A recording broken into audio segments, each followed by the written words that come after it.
Olá, minhas irmãs, meus irmãos de caminhada, que Jesus nos abençoe hoje e sempre.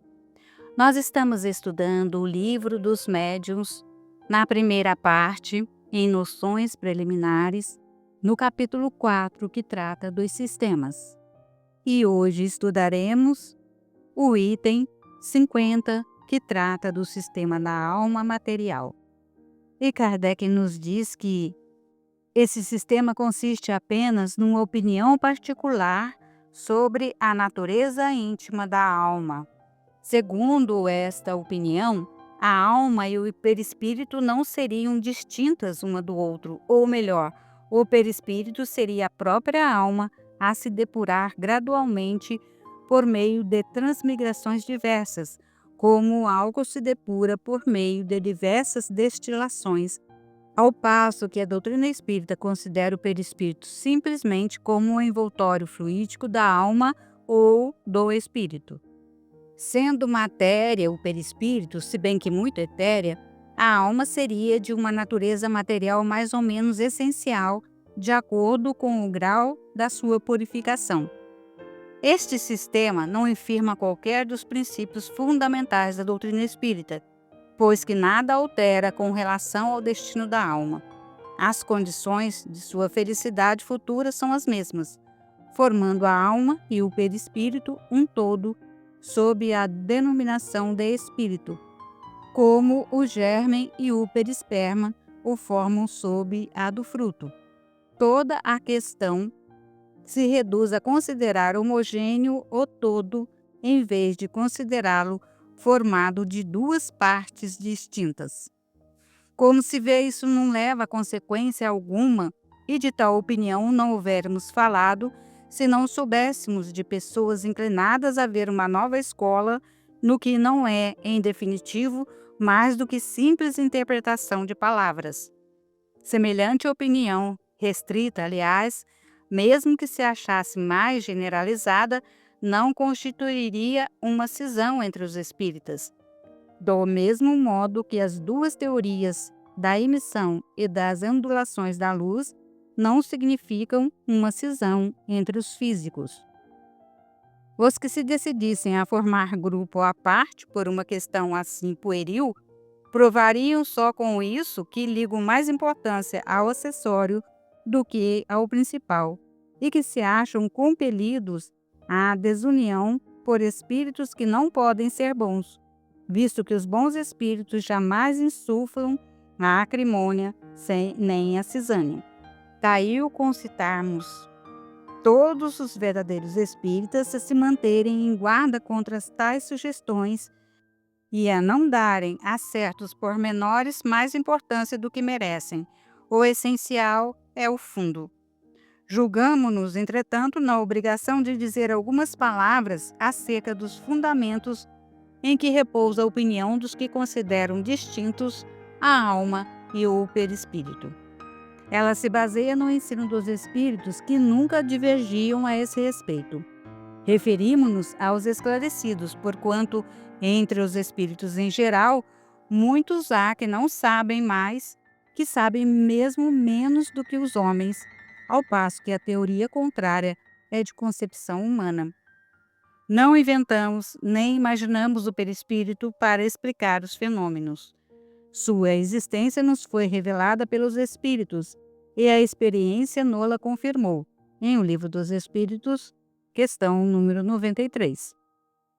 Apoia-se também no estudo das sensações dos espíritos, Livro dos Espíritos, questão número 257, e, sobretudo, no fenômeno das aparições tangíveis, fenômeno que, de conformidade com a opinião que estamos apreciando, implicaria a solidificação e a desagregação das partes constitutivas da alma e, pois, a sua desorganização. Fora mistério, além disso, admitir-se que essa matéria, que pode ser percebida pelos nossos sentidos, é ela própria o princípio inteligente, o que não nos parece mais racional do que confundir o corpo com a alma ou a roupa com o corpo.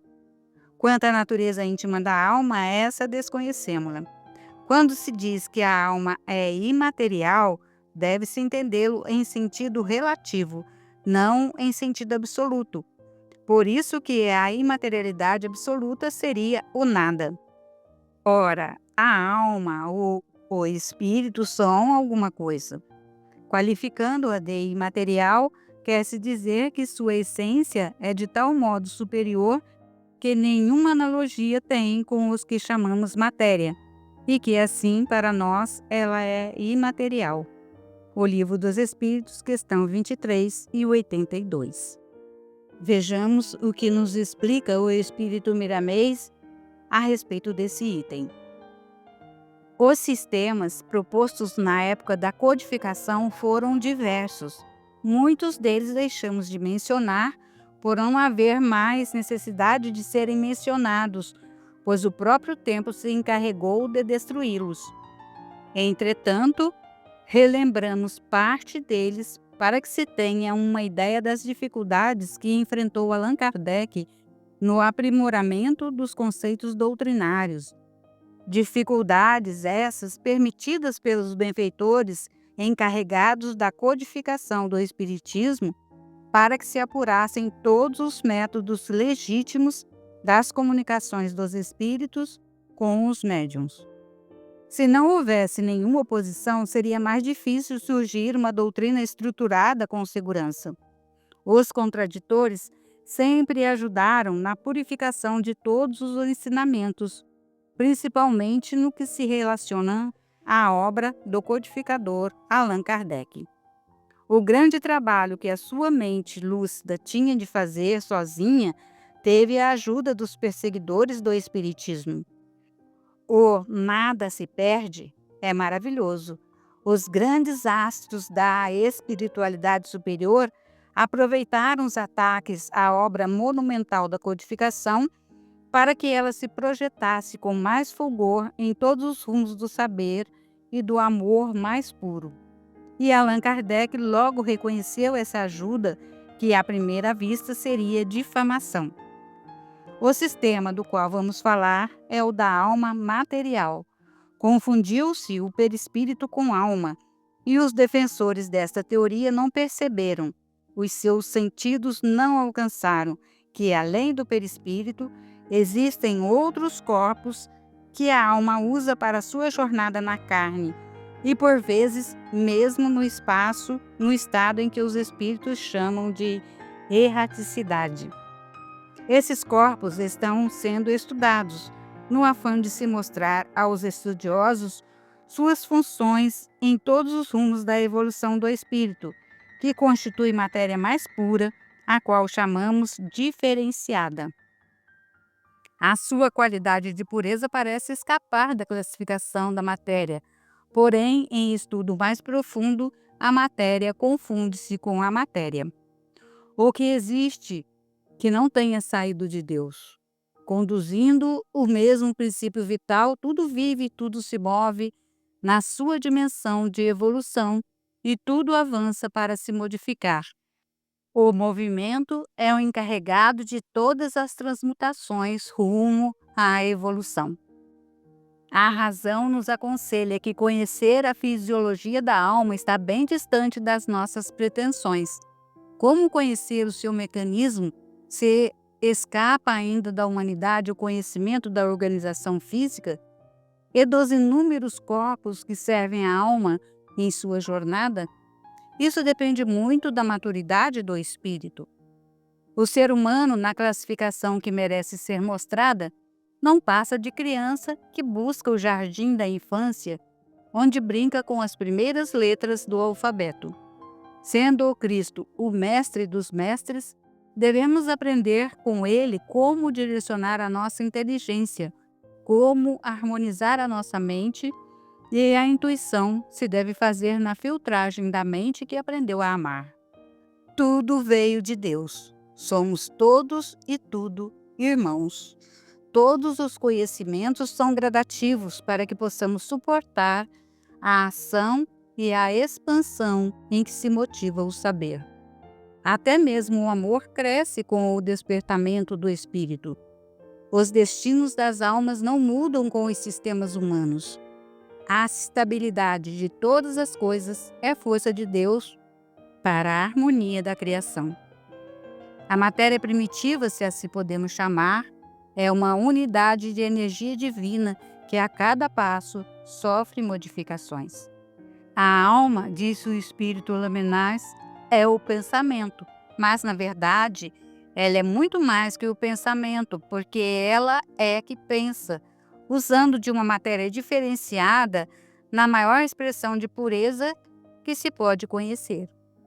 A matéria que usamos para pensar, imprimindo nela nossos sentimentos, é o hálito de Deus que já traz consigo traços de ideias em que a nossa evolução imprime o que deve fazer conhecido. Tudo é função mediúnica na troca indispensável para o sustento da vida. Temos, de certo modo, liberdade. No entanto, não devemos usá-la sem direcionamento para o bem comum. Vamos analisar o que disse o apóstolo. Como, livres que sois, não usando, todavia, a liberdade por pretexto da malícia, mas vivendo como servos de Deus. 1 Pedro, capítulo 2, versículo 16. Na liberdade que temos como médiuns, essa faculdade deve ser instrumento para crescimento do amor.